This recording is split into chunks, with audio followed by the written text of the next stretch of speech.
Avez-vous déjà rencontré quelqu'un qui semblait étrange, différent, quelqu'un dont les réactions semblaient déplacées, excessives, presque irréelles? Derrière ces comportements étranges se cache souvent une douleur profonde, une blessure invisible. La blessure de la perversion narcissique. Imaginez Antoine, un homme au sourire facile et aux yeux pétillants, un homme qui cachait un douloureux secret. Antoine avait aimé passionnément, follement, mais son amour s'était brisé contre le mur glacial du narcissisme. Son ex-compagne, brillante et charismatique, l'avait lentement piégé dans une toile de manipulation. Antoine, confus et brisé, se sentait responsable de son propre malheur. Il ne cessait de repasser les souvenirs, cherchant ce qu'il avait bien pu faire de mal. Ce qu'Antoine ignorait, c'est que la perversion narcissique laisse des cicatrices invisibles, des cicatrices qui façonnent les pensées, les émotions et les comportements. Au début, tout semblait parfait. Rencontrer Élise avait été un coup de foudre. Elle était belle, intelligente, fascinante.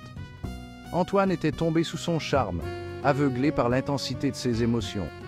Mais peu à peu, l'image idyllique se fissura. Remarques acides, critiques acerbes commencèrent à pleuvoir.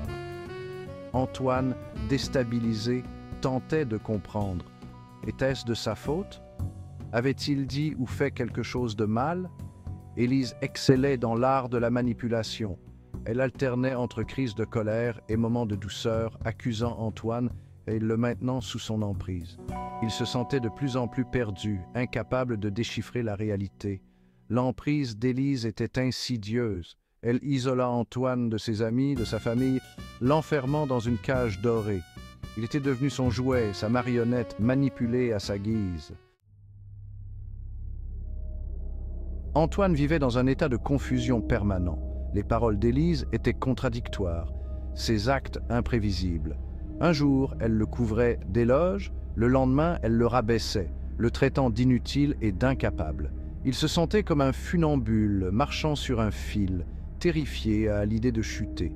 Chaque jour était une nouvelle épreuve, une nouvelle occasion de décevoir, d'être rejeté.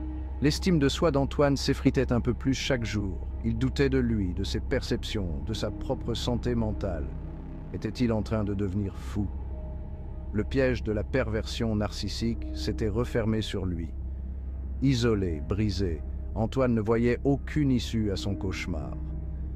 Il se souvenait des jours heureux, des moments où il se sentait aimé et valorisé. Il espérait un signe, un message, quelque chose qui lui redonnerait espoir. Merci de nous avoir regardés. N'oubliez pas de vous abonner et de liker.